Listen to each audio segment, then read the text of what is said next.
Oh, no, it says streaming to LinkedIn profile unavailable. It is recording. Welcome, everybody. Welcome to Dry Run episode 2. We should be coming to you all over the place. We should be seeing you on X. We should be seeing you on YouTube. I tried to get it on LinkedIn. If it didn't work on LinkedIn, I apologize to that community. We're going to be here. I'm so excited for today's guest that we have. I'm welcoming back Sunil Pai, who is Principal Solutions Engineer. You might know him as Lord of the Squirrels. Got that right that time, right? Yes, And I maybe have that's Rita me. Kozlov, who's VP of Developers in AI. And do you have a title that you wish that you had, Rita? I can't wish for a better one. I don't know what that would be. Yeah, that's true. That's true. It's pretty rad. That's a pretty rad title. Queen of Welcome. Queen. What's up, Let's queen? do it. Let's do it. Queen. We've got a Queen's lord in and the a house. queen in our presence today on Dry Run. And Dry Run is a show where it's an open mic for developers. We want to let you share what you're noodling about in a free and open space. And we also want to show what you're cooking. What are you building? So here we go. Let's get started on this. Actually, why don't we take 1 second and retweet the stuff? Make sure that it's going out there. I'm going to take just a quick break and take a look and make sure that things are streaming the way that we want them to. And while I do that, while I go out there, before I go out, I want to share that we are going to be chatting today on the Discord channel. So we're chatting at discord.cloudflare.com, and we're going to be talking today about agents. If you don't know what that is, you're in for a treat. We are going to, let me just make sure really quick. I always get a little bit nervous about this as we go streaming. I just want to make sure that we're out there live. Otherwise, we're talking to nobody. We should be talking to people. So I see us there. We are on X. I'm going to verify that we're on YouTube, and then we are good to go. We are here. Here we are. Great. Awesome. Okay. So everybody head over to discord.cloudflare.com and jump into the agents channel. If you haven't used Discord before, totally fine. We get it. I first time I started using it was here. It is incredible in the Cloudflare space. You all hang out there. Rita and Sunil, you hang out in that Discord all the time. Any sort of question you have, anything you're kind of wondering about, like, can it do this? That is an excellent place to go, and we're there not just right now. So please chat, join us there. The best time to ask a question is when you have one. We'll be watching that chat as we go. All right.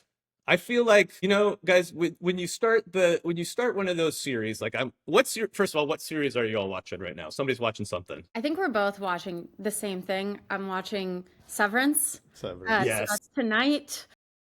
It's already. And then White Lotus. I mean, Same. this is an incredible time to be alive. I feel like it's been so long since I've had a show on that I'm excited about.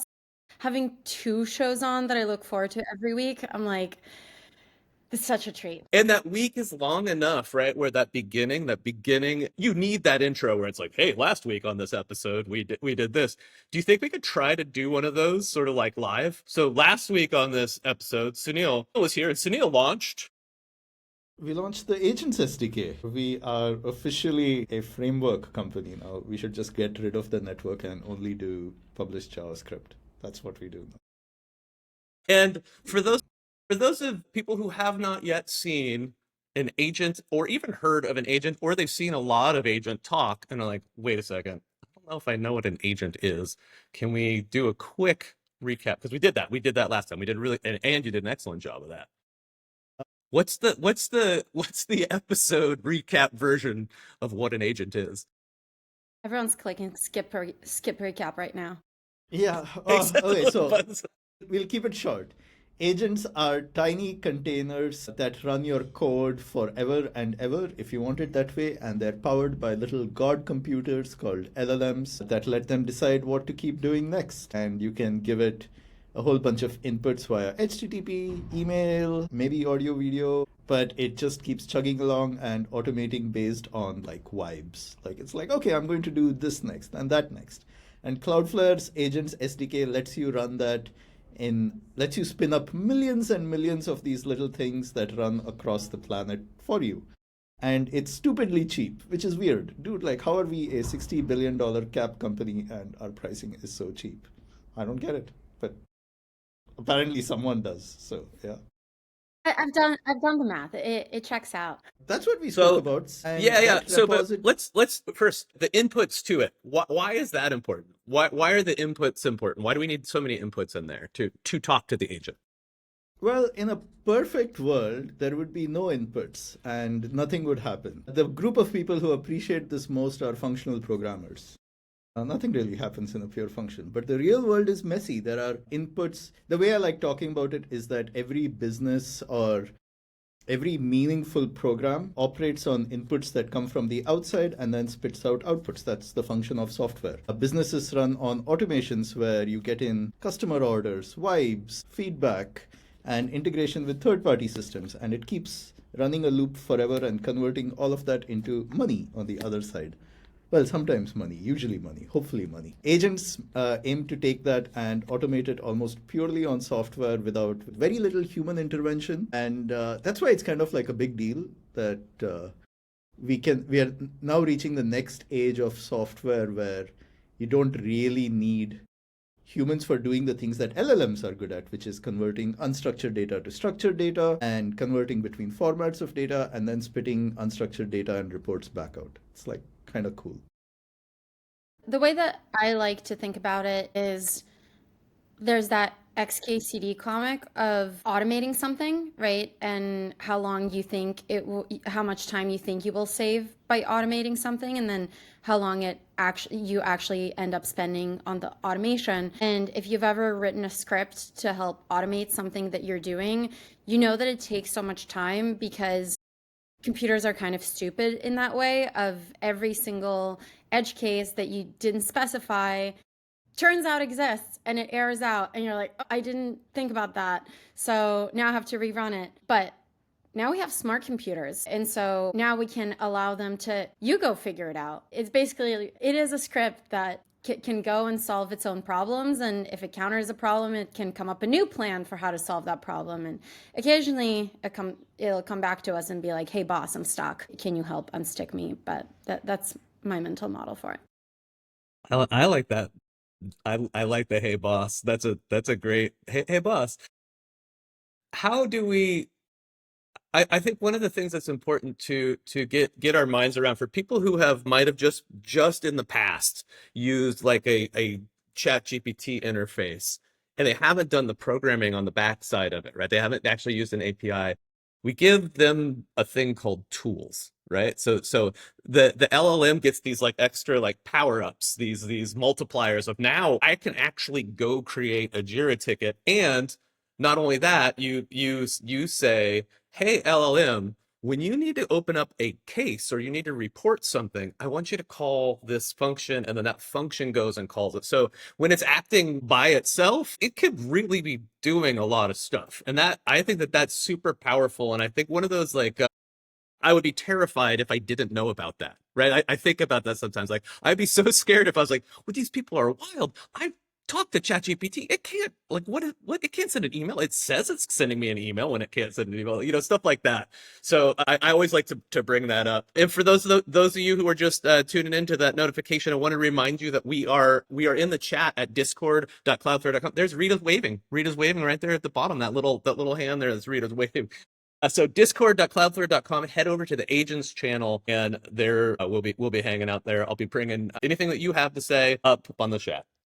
Awesome. So why are we doing this? I think like that's a good, we launched this agents framework, but why? That's what my kids always ask. That's the question but why? Why did we do this? Mostly vibes, man. I guess like I was like we were kind of no. People are talking about vibe coding. We're out here vibe launching. Yeah, like we're like, let's just put it out there. No, I think we realized the opportunity a few months ago, and ever since then, I think when you have like novel technology, like things like durable objects that people haven't really encountered en masse before, it's very hard to just put it out there and expect people to like figure out what they're useful for. In fact, I think that's been one of the challenges we have had with durable objects, which is, okay, it looks very cool, but what do you do with it? And there are a number of great use cases for it. Building multiplayer systems, building session-oriented systems. But it turns out AI agents are an incredible fit simply because of what I mentioned, which is like you get a little container that spins up with zero startup time, closest to you, and can run effectively forever, that you can keep talking to and connect to with a WebSocket and build UIs on and all that. And it struck us that until we actually showed people how to do it, like even like at a very low level, we wouldn't be able to get this conversation started. Because the agents launch is not, you could consider, and it actually is 0.0.1 of our plans for AI agents. It's very much a, okay, fine, we're starting from the lowest level, and then slowly we are going to start building layers on top of it. I don't think Cloudflare is particularly interested in owning the framework space. We would like everyone to deploy their AI agents on it, no matter what framework, what library you're using. And I think this is like our first step to be like, hey, like this is our very unique, novel way, that the Cloudflare way of doing things, of how we think about AI agents. Nice. Yeah, and I do think that yeah, to your point, it's like, hey, I got this really cool thing. You should see it. You need to see this.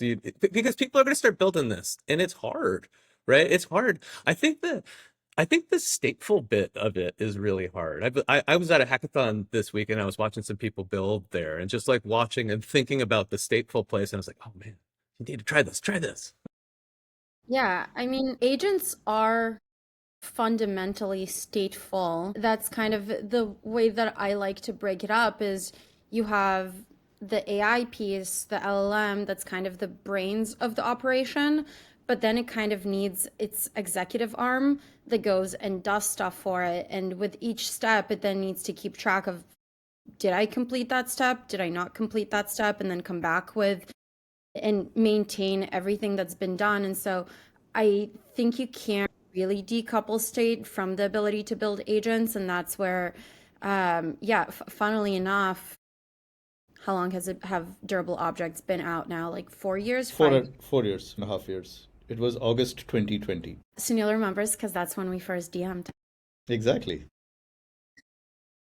I was the way I describe it is I was 4 drinks down and I was like, "Excuse me, Rita Kozlov on Twitter, could you please give me access to this weird tech you just announced?" And I was like, I know, guy. But people rightly give us a lot of trouble about the name durable objects. And let me tell you something, naming is hard. 2 of the hardest, computer science, it's definitely one of them. And 2 of the other names that we were exploring for it at the time were actually agents and actors, because it follows the actor model of, being able to write compute in a object-oriented way, and then your classes just kind of get to persist. And so it does feel like such a natural piece that when actual agents came along and people started talking about them, we were like, that meme that's like, is this an agent? Yeah, the butterfly, right? So not to discredit the framework a little bit, it is mostly a wrapper. To use another meme, if you take the hood off of the Scooby-Doo one, it is actually a durable object under it. We just kind of renamed it a little bit, but turns out that naming does help people think about things a little bit differently. No, a few months ago I tweeted this thing as a joke where I was like, "Hey, Cloudflare management is asking me to make an AI agent framework, and my answer is export durable object as agent." And then a few months later, that's exactly what we ship. And I'm like, okay, I guess that's what we're doing. Now, I will say our goal with the framework is to, I know some of the questions that we've received is, okay, well, durable objects are a Cloudflare specific thing. What about vendor lock-in? And so we do wanted to eventually support actually your ability to deploy it anywhere. And obviously the nice thing with durable objects is that, you get scaling and like all of that management out of the box. And so I think it's going to be the best place for it, but that's certainly not our intent. We actually want to provide a programming model for building agents that's just actually universally helpful. Awesome. Yeah. And there's a lot of wrappers, right? I think that there's a lot of patterns in this space that are emerging, right? Like there's a lot of, and we can help, right? Like, because if everybody's going to be like, I'm going to follow this pattern, I'm going to go through this, it's like, we might as well do it, right? That's kind of the vibe that I'm getting right now. It's like, we should think about this, right? Yeah, How over are the you? last week, Go, hit it. I was saying over the last week, it's been interesting, some of the conversations that I've been having. But the one thing is like, they're like, hey, like, I want to start using this. I want to build these things out. But it feels like it's unlocked another level of thinking about agents itself. And this is because of the durable object nature of it. Like you said, like that, because it's stateful and it persists. It means now that you don't need to persist everything associated with an agent in a separate database and like scale that and worry about 300 milliseconds every time you want to fetch the counter of something if your database is on the other side of the world. And we just say that we have literally a synchronous data API inside the thing. And it's not simply about like performance. It feels like the way that people start thinking about the things that these things can do start becoming like very different. I wish I could talk about the people who are experimenting with this, but I've promised them that I won't say it publicly until they ship into production. But some of the ideas are weirder than I think. Well, any of Sunil's us certainly not going to say it thought of. publicly now. This is not just Yeah, AI we got a agents little for lock up there, Sunil. I don't know if you're Sorry. coming back. I was saying that it's not just about AI agents for personal assistants or like running commerce. People are thinking about this. Let's say you're building like a SaaS, a boring ass SaaS, a CRM for veterinarians. That's what I read today somewhere online. In the background, you can set up an AI agent per user without them knowing it. That's constantly working on their data and inputs from outside that can send them emails when they have a potential optimization opportunity on how they're doing scheduling of all their customers, people with pets, etc., and potentially finding the best deals for them. So we've been thinking about AI agents as having a very anthropomorphic nature, like thinking of them as people. But really, there are people who want to deploy AI agents as like just background processes, more like guardian angels. And I'm like, okay, that's extremely cool. And that sounds, again, like such a great fit for it. And you wouldn't be thinking about this if you were thinking about AI agents as workflows or something that you Right. literally write down with code that has like four steps and Right. stuff like that. I Right. think that's been like, and this is just in like week one since we announced. Like, Yeah. okay, Wait, yeah, actually, in quite that cool. case, I feel like we might have our first other mammal-based agent. Like if you like you're making dog agents for each, right? Like it's the agent class is a dog agent, and we have Sprinkles and Miffy as Sure. separate agents, right? And then the other thing I don't even know if we talked about this, Sunil. One of my favorite things about this library is that built-in scheduling system that's in the agent thing itself. So Miffy's a poodle, and she needs haircuts all the time because poodles do not look good if they don't have that nice, the poodle look. But if we got like a little furry chihuahua that doesn't need as much, they have different needs, right? On like when they're gonna go, when you're gonna go send the message to them, right? When you're gonna go, hey, it's time to get Miffy's thing.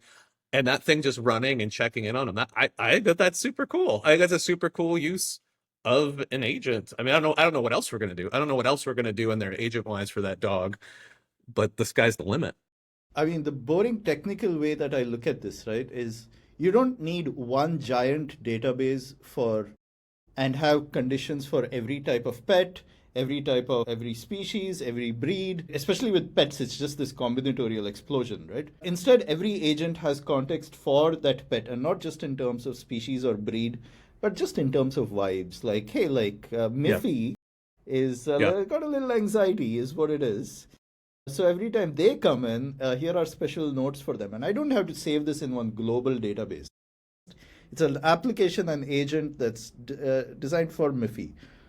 Okay, fine. Apparently, Miffy is our patron mascot now for AI agents. But you There get we what go. I mean, We got a llama and Miffy next.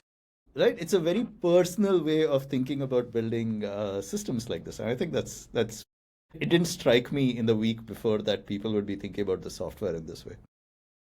That's a really cool. It does open up, like it opens up a new and then to that point, right? You do have at the core of that, you have an LLM sitting there and you're like, man, Miffy just got mad. What else has Miffy done? And it's got the history of Miffy's in there too, right? And it like we're going a little too deep on Miffy, I think. I think we're what is this? I'm into it. I love that we have a new mascot for agents. I'm gonna ask Carrie to create us some Miffy art. Awesome. So I mean, we've been so it's a week. We've been a week out. This thing's been launched. How are we feeling about it? What have you been seeing? I mean, you leaked a little bit there. What else have we been seeing, agent wise? The people who get it, they get it like instantly. It's crazy. Like my DMs were a bit of a trash fire for a while. They're like, oh shit, like okay, it's clear now. And it's like I mentioned, right? Like it's only because we're telling the story in a slightly better way. We're like just narrowing in on the use case and saying, hey, this is the infrastructure for you. Bring on your AI SDK, your LangChain, your whatever it is, but really this is the place where we want you to run these things. And here are the magical qualities we like give you. So a very common tweet is the oh shit, took the starter. I added a couple of tools that do a couple of things for me, and I deployed it in 5 minutes. Holy shit, I have a UI for it. This is the future. What do I do next? And oh my, that feeling, that shit gets me going, guys. Like, yeah, that's the vibe where I'm like, okay, cool, we're on the right path. I think that's been a common thing for me. People check it out, deploy it, and they're like, oh shit, like it works. I haven't had to like read docs or this thing. I've got a little chat UI. We got bullied for my terrible design skills. So thankfully a community member rewrote it with ShadCN and it looks a lot better now, our starter kit. Nice, nice. And look at that, a weekend. But that's the thing, right? Oh, and to that point, I just shared over on the Discord channel. It's at github.com/cloudflare/agents. And give it a star while you're in there. And also join the Discord, join that channel. We are always looking for contributions. Actually, that brings up a good point. Sunil, you had a tweet.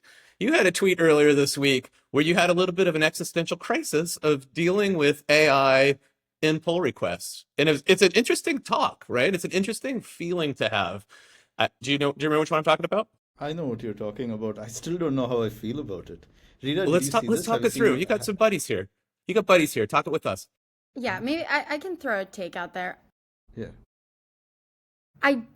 In theory, I don't think that having a LLM generated PR is a problem if it's net positive, right? And if you vetted it and if it's a real contribution, like who cares if AI wrote most of the code? I think the one that you received felt bad because I mean it's kind of like Hacktober where you start getting all these pull requests that are just random comments here and there. People are, trying to basically fill out their GitHub grid or get points for contributions. That's where it becomes noisy and a burden on the maintainer and not useful. So I think maybe the thing that I'm talking myself into or arriving at is it requires a bit of a human in the loop workflow right now. Like I'm very excited and optimistic about the future where, the really cool thing about Claude Code actually is that it has a command for you to look at reviews that are assigned to you, right? And I totally can see how in the future, if I'm opening up a new open source repository, maybe I can pick off one of the issues and be like, let's tackle this, and AI helps me get there. But I think ultimately it's on me to then review those changes, make sure that they work, make sure that they're a positive addition before opening up the PR. And eventually I think we'll be able to get agents to do all of those parts as well. But right now I think it's a bit of, just politeness and what's the word that I'm looking for?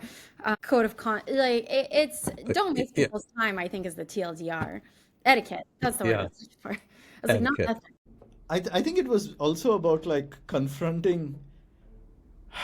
Listen, being a programmer means before you know it, you go from being the youngest person in the room to being the oldest person in the room, and the way of doing things has like changed overnight. So I got access to GitHub Copilot about 3-4 years ago. A big portion of Wrangler was written with GitHub Copilot. It was just me going tab, tab, tab, tab, tab at the time that I was writing it. And I thought that was that. And then this new wave of tools started happening, and I kept ignoring it until one of our interns, Dravya, I was on a call with him, and I think he called me a boomer, and he gave me a 10-minute intro to how to use Cursor. I was like, oh shit, this is good. Now I'm doing Cursor stuff. And now I'm at a place where people are sending fully LLM generated PRs. And again, it was very much like a crisis. Because the thing I was talking about was Matt Silverlock sent me an LLM generated PR that day and I loved it. And a stranger sent it. I was like, ew. And I suppose, like you said, right? Like the work that I have to do here is probably file a bunch of issues for, hey, we're looking for help in this space. And then potentially someone will submit the PR or an agent will do it. But in my head already, I'm like, Cursor, can you just look at my code base and tell me what are the things we have to do and just give me a list of stuff I can copy paste into a GitHub issue? Well, This is furthermore, existential, like just struggling Yeah. with what is my role in all of these things now? it is Right. a funny, uncanny valley a little bit of there's it it's like stop and go traffic. It's like there's little bits that we feel like, okay, AI has figured this out, and then it's like, okay, back to me. And then you're like, okay, I'm ready for you to take this next step on my behalf. And I feel like we're just learning how to coexist with it, right? I think that Yeah. there's a lot of interesting things that are coming out of that, like repositories having a Claude.md file that actually, ideally, the next person that opens up this repo in their own cursor has their cursor and their version of Claude has all of the context of actually what was previously only happening in Sunil's head. And so that feels very magical to me. And yeah, I think it's like, okay, so let's imagine we automate the issue creation. What is our role in this? What is the agent's role in this? And I am kind of curious, like if we, you know, let everything run wild, like if we fast forward 2 years and we were to create this agents repo and it was just like, I don't know, agents go nuts at this, what it would naturally evolve into. Like I don't know if you know the meme or the reference that the eventual evolutionary state of everything is a crab. Yeah, exactly. No. It's Wait. I need to unpack that. What's that? Oh, so lots of species on the floor of the seabed, over millions of years, they end up crab shaped. Okay. There's a word for it. Crabification. Crustaceanization, emergent evolution. Sure. Okay. Thank you. Hi, Jason. Convergent. Cicada, Convergent. producer. Convergent Thank you, producer. evolution. Yeah. Thank Voice you, of Mr. God popped Producer. into our heads. Yeah, just literally like, excuse me, knock knock. It's called convergent evolution. So, are all code bases just going to be the same? Like, after Yeah, a while? does Like the software have an end state? And does that end state you're now Jira or email or Wow, that's fascinating. Do you think it had to do with the content of it? Because like Matt's contribution to it was really rad. I love the prompt that he did there, right? Like it gave you comments on every method, and the prompt is pretty beautiful. It was like, hey, here's a bunch of code that's here. Anything that's not documented, I want you to try to do your best and give it a document, and it killed it. I think he one-shotted it. In fact, I actually remember there was a conversation that happened before he sent it, where he was like, you couldn't hover over methods and see what the method did. It had a type signature. And I was like, oh, sure, like I'll do a pass where I add it to it. And Matt immediately was like, nope, we have LLMs that do this for us. And like 30 seconds later, he's like, yep, it's done. And I think there was that sequence of events that led me to being like, oh shit, this is fucking dope. Like, it just like we just spoke about it and it's magically here. Whereas just arbitrarily seeing an email, Yeah. it was the flat Maybe that's it. Maybe that's it. Like, is it transparency? Like, if that repo is like, hey, I saw this thing, here's the prompt I wrote to get it to do the thing. Maybe it's transparency at this point. Because I'm with you where you're like, wait, how did you get this? Did you test this? Like, if this feels a little familiar, like that's a little, that's the vibe that I get when you get PRs like that. And it's like, maybe it's transparency. I'll deal with it. I I want to think do it's a something. combination of transparency, but also needs a little bit of human validation of, to your point, Craig, I've gone and tested this versus it's AI generated and you, repository owner, are now responsible for figuring out whether this is useful or not. Yeah. Yeah, love it. But it's been a week. Sunil, I know that you don't stop. It's been only You don't stop. You don't stop code. What are you cooking? What have you been cooking? So while we've been doing incremental improvements, fixed a bunch of bugs, people just like reach out directly and be like, "Oh, this is breaking for me." And it's right now it's in that nice phase of the code base where I'm like, "Okay, just give me like 3 minutes. I'll do a fix, land it, push it." I still enjoy that experience, but I have a new feature, and it's very Ooh, exciting because it is very very boring. And I figured I'd share it with you people today. Do you all want to let's see do it? it. Do it. You want to share your Before screen? I, yeah. Before I share my screen, I want to tell you what the feature is from the beginning, and I actually wanted to land this in the last week, but it's taken a little while to get right. In fact, it's not landing today, it'll land later this week. Chat is a great interface for talking to agents. But the thing that I really want to do is email agents. And the reason I like email is because it's effectively free. No one owns email. It's what powers the businesses of the world. Not just the businesses. Everyone uses email.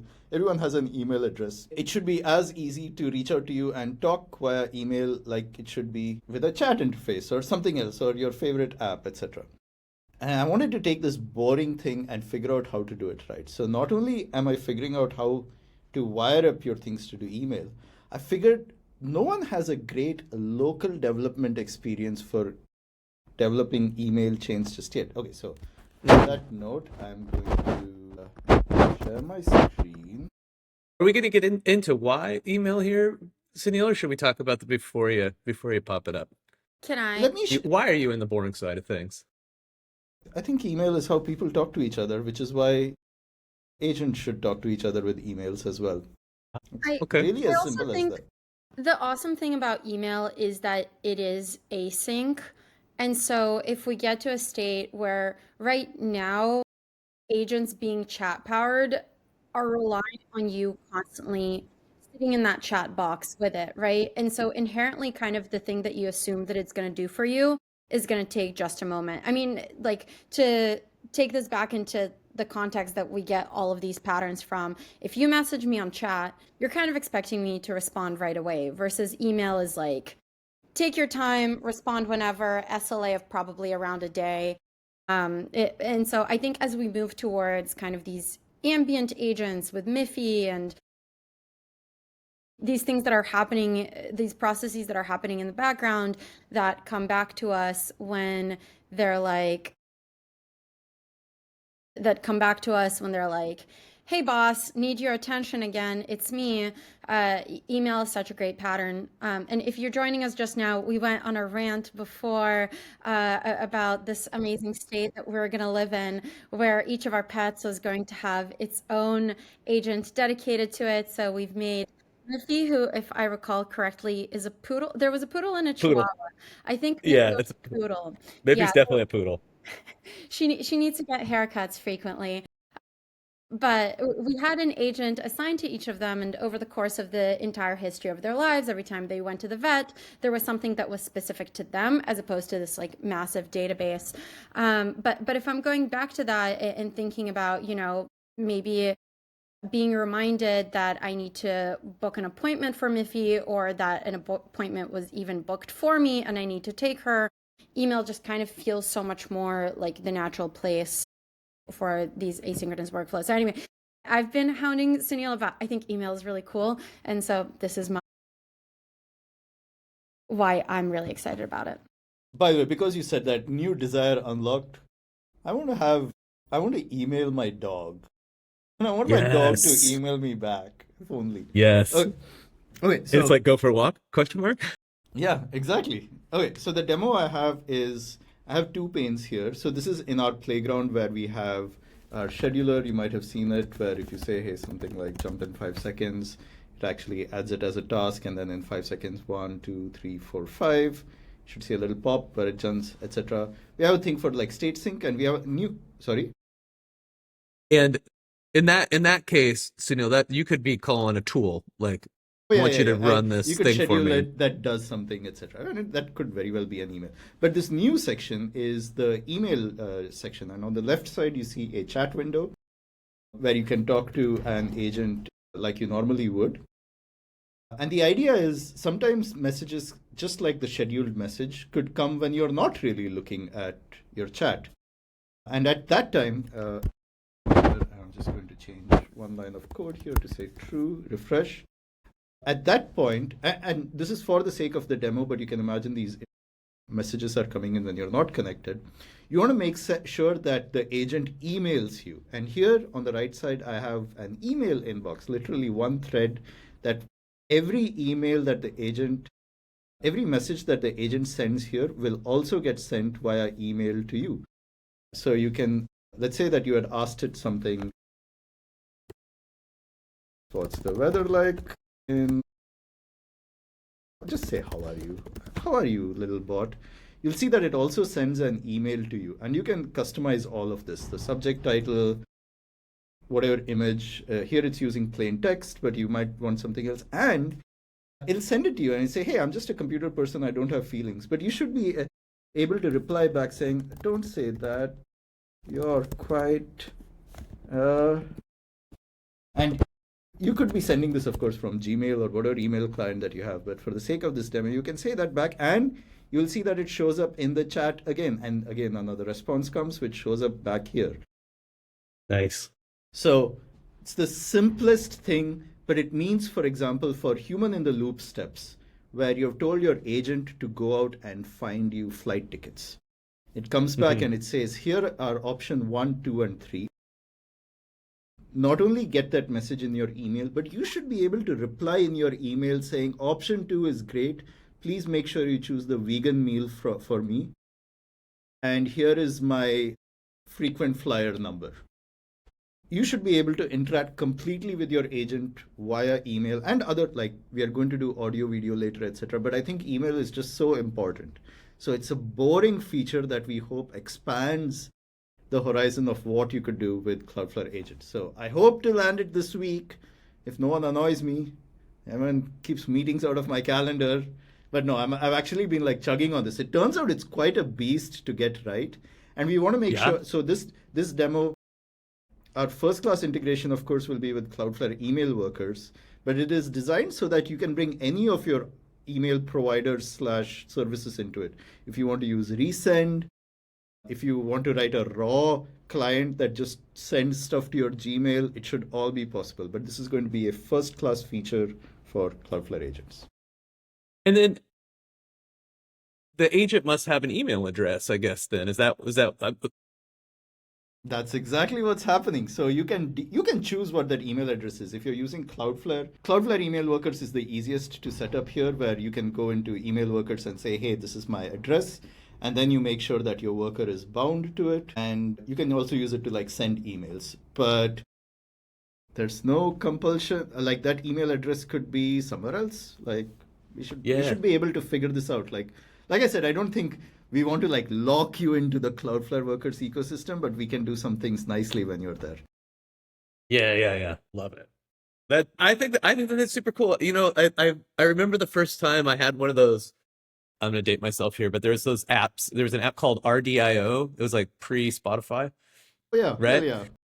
I would come in from listening in the car to it, and I'd come in and the same song would be playing on my computer, and that vibe of like never stopping, right? Like if I need to interact with this thing and I never stop and it's wherever I need to be, that's pretty cool. That's pretty cool, right? Like, and like you can imagine uploading stuff from email does a little bit more, right? Too, like just forward this email, process this expense report. Oh my gosh, I don't ever want to write an expense report again, right? Like, and somebody's tackling that. So there's an agent. I know that there's an agent that's going to take care of that for me. That's a great use case for it, right? Forward that stuff that you need to get taken care of, or action steps on this, you know, like I love it. I think it's cool.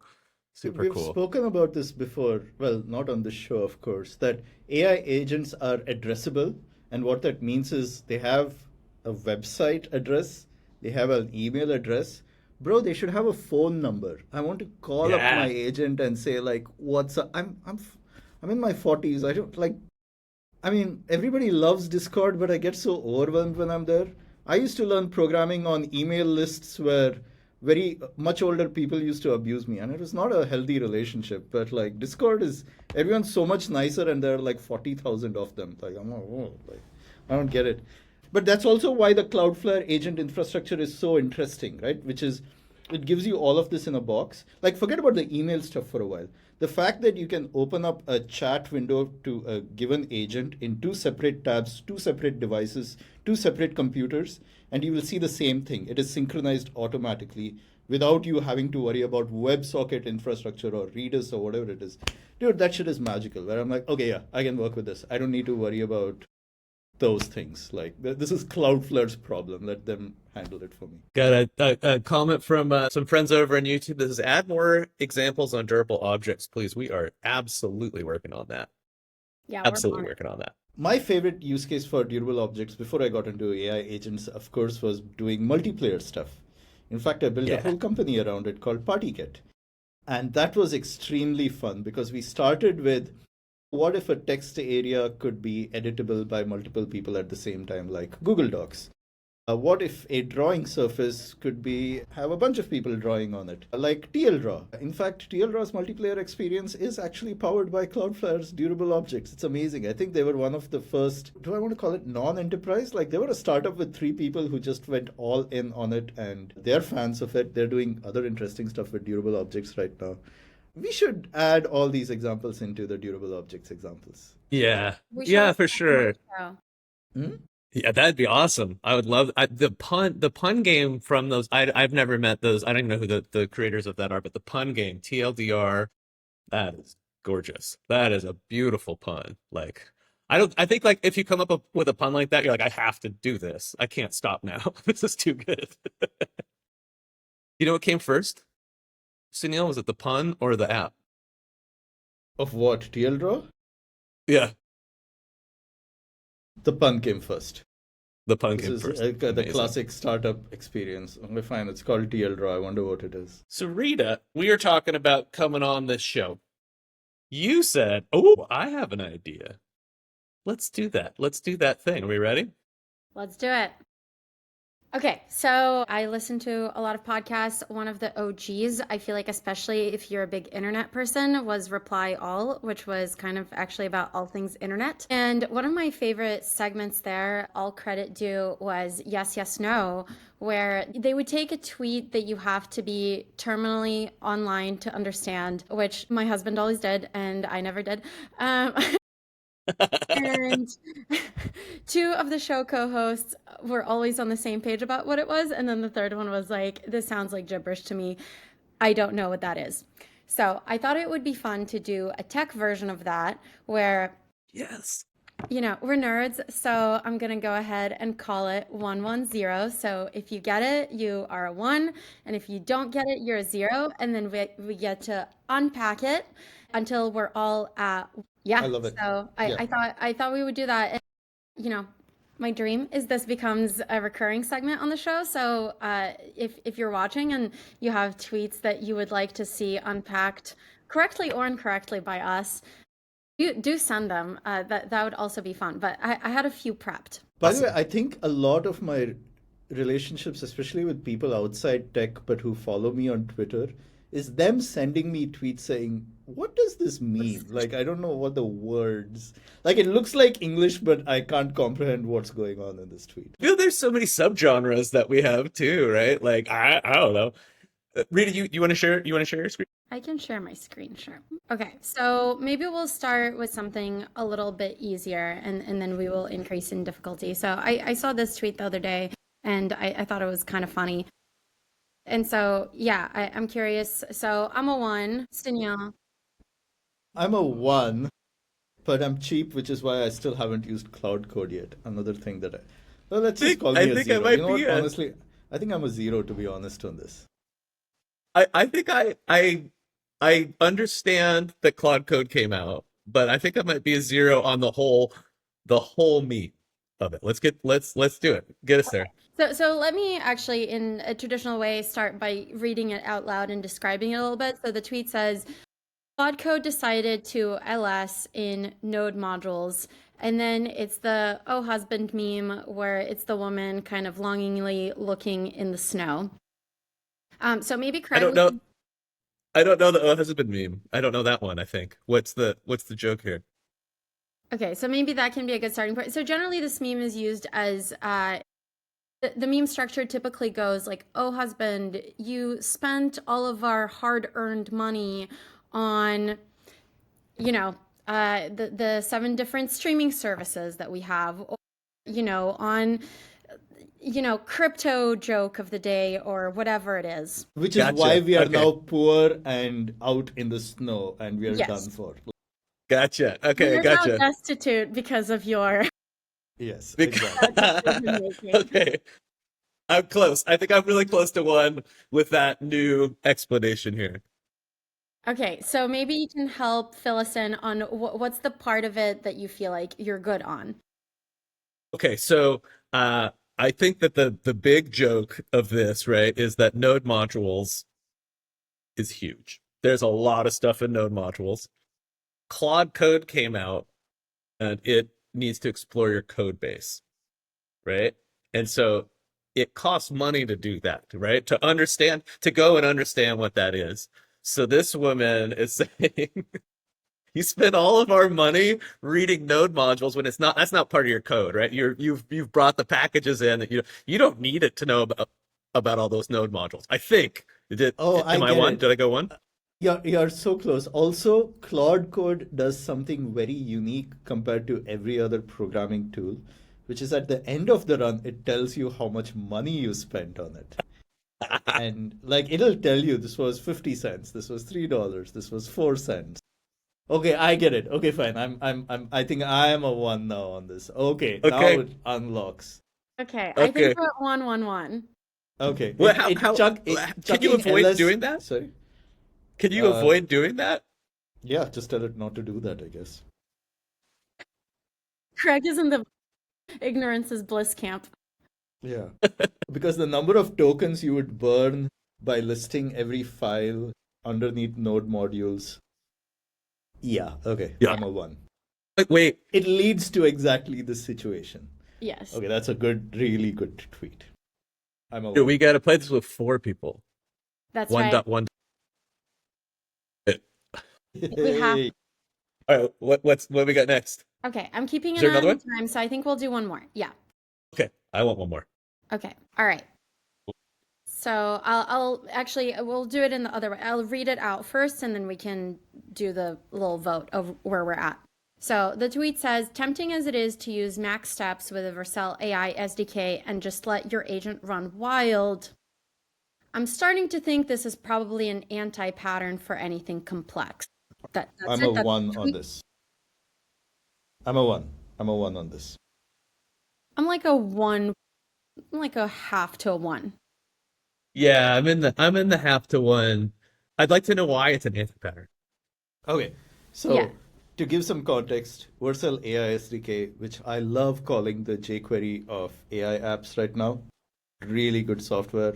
Shout out Lars, Nico, and the rest of the AI SDK team. They have a pattern where they're like, okay, instead of like building all these massive abstractions, we'll give you like a single parameter called max steps, which can be a number. And based on the prompt that you give it, it'll keep going at least that many steps until it reaches a goal. And that's the simplest form of an agent, right? And it actually is like that is the mental model of how an agent works. You give it a goal and you say, just keep going until you get there. But there are 2 specific problems with this. One is, as of today and for the foreseeable future, LLMs aren't like extremely smart, especially for particularly complex use cases. And secondly, every time you do a step, it actually increases the size of what you're stuffing into the prompt. It's going to start putting the results of the previous operation back into the prompt and then executing, which means it gets stupider the more steps that you execute with it. So for a day 1 prototype where you want to impress somebody, you'll be like, wow, look at this, like 6 lines of code and it, I don't know, added like 12 numbers together. That's cool. But if you're like, hey, can we just give this access to a tool like Google Search and say, find out what the smartest website on the internet is. Conceptually, that makes sense. Yeah, given infinite electricity and, well, money, it should be able to do that and come up with an answer. But the truth is that it's actually an anti-pattern because it gets stupider, etc. And what you want to do is to take a step back and say, okay, fine, I'm going to step in here and tell the LLM, hey, anytime you're doing this, parallelize out to a bunch of other steps. Give it like a health score, and if it ever drops below it, then actually like bail. Potentially, you want to spread out work amongst different kinds of models that are good for different kinds of things. Apply some engineering and do your job, engineer, instead of asking the God computer to do it for you. That's the basic thing of this, which is like a lot of hype in the AI world is that this tweet that you will at some point be able to write 6 lines of code and solve any problem. But the truth is that that's probably not going to happen for a very long time, no matter how smart LLMs get. So it's a little nuanced, but it's Matt Pocock who tweets well, and he's right. He's right about this. If that's what you're shipping to production, then you're not going to build anything good. By the way, Matt Pocock is doing a deep dive into a project called Deep Research by the Gina.ai team. And you should catch his threads on it. I think he's going to write a post about it at some point where he says he takes this deep research idea, he takes an open source code base that implements it, and he walks through how it's done. It's fascinating. I recommend it to anyone, no matter whether you're a junior, senior engineer. It's a very, very good walkthrough of how to build something like that. It's very good. Super cool. Rita, did you go 1? I think I'm now at a 1. First of all, underrated tweet. You should go like it because it only has 15 likes. I'm now realizing. And now that I understand it, really clever in what it's trying to say and kind of counterintuitive because I would think like, oh, something I'm trying to get it to do something complex. Yeah, let me give it the maximum number of steps that I possibly can. And yeah, let it run wild and come back to me with better results. And I think that to your point, Sunil, the thing that people miss is that as you kind of inflate the context window, your LLM does kind of get stupider. Yeah. And I liked your point there too, Sunil, of like don't forget your engineering practice, right? Like everybody here, everybody in this existential crisis that we're all going through is like, oh, well, I could just do everything. It's like, no, don't forget that you could still help this thing do better, right? You can still there's way to architect around this. A pro move is to ask an LLM, hey, how would you break this down into a good software program that I should implement? That's a smart move where you're like, okay, fine, I'll take that and write that code. But no, like the simplistic answer is not the right answer. Not for real world stuff. It never, Yeah. Awesome. Cool. We're at 111. Rita, we're at 111. I love it. What a fun game. Rita, thank you for bringing that to us. Hey, well, we have the queen of developers on here. Do you think we could talk about what else launched last week? We've talked about the agent framework, but while we're here, let's talk about what else happened. What else happened here? I'm not gonna lie, I'm cheating a little bit by going to our change log because as I was saying before, I can't believe it's only been 1 week. It was kind of a crazy one. So we launched the agents framework. We increased the number of instances that you can have with workflows. So now I think we support up to 4,500, if I'm recalling that correctly. Up from 500, by the way. So that's roughly a 10x increase. Yeah. And Rita, I want to that's a beta product. People are using it. I love the way that we do betas. People use it. People are like, yo, I actually need this. And you're like, you do? All right. We make it go better. So first of all, on behalf of I'll say on behalf of developers out there, thank you for listening and doing that stuff, like making that stuff move. That's awesome. We are always listening, and all of these improvements come from feedback that we've heard from users. So a few more. One that I was really excited about, browser rendering now supports a REST API. So previously it was just available through worker binding, so you had to use workers with it. It is so cool. You can literally run a curl and generate an image or a PDF now of like any website out there. So that's live and available. Break that a bit. What is that? Like, what do you mean? How does that work? So we have our REST API that's now Cloudflare /browser rendering screenshot or PDF, and there are a few other actions that you can take. And so you give it as an input the URL to any site, and it will basically spin up a browser instance, navigate to that site, and take those actions on your behalf, which I think, especially for building agents, is really, really powerful, because not everything is going to have tools on day one. Not everything is going to have APIs on day one. So, like, I don't think that as much as I would love the DMV to be agent operated first, I think they're going to be agent operated last. But you can still, using browser rendering and some agent magic, I think, build one that does this for you. Awesome. That's so cool. So I'm very hyped about that. Let's see what else. Oh yeah, AI Gateway guardrails. I'm really excited about this. So if you're using AI Gateway, or if you haven't used AI Gateway, the way that I like to think about it is, if you think of all things OG Cloudflare, it's like Cloudflare but for AI deployment. So it will accelerate, it will secure, and it'll help you observe all of AI stuff. Like, that's literally what we do. And so yeah, it has caching, it has rate limiting, but now you can also secure AI deployments better, especially in terms of protecting them from abuse, and it kind of gives you a nice interface to LlamaGuard, where you can specify, these are all of the things that I don't want someone to be able to use with my AI, and it's literally like a couple toggles. It's amazing. Yep, because that stuff is totally sketchy. Like, totally sketchy to push an app out like that, right? Yeah. Exactly. All right, Jason's playing fade out music effectively, so I'm just gonna run through this. Yeah. Okay, Did you get the Oscar poll? Wrangler 4 RC. I want to thank my mom. We have a release candidate out for Wrangler. It has a bunch of cool stuff in it, including using for, which is a verb that you can now use for building with JS RPC, which is really cool. So go check that out. And then I'll sneak in one more, which is the changelog is not even live yet. But if you're using Cloudflare Registrar, you can now register or transfer .ai domains for all of your AI needs. Oh my God. About The amount of times I get asked that is, oh my God. amazing. Thank you.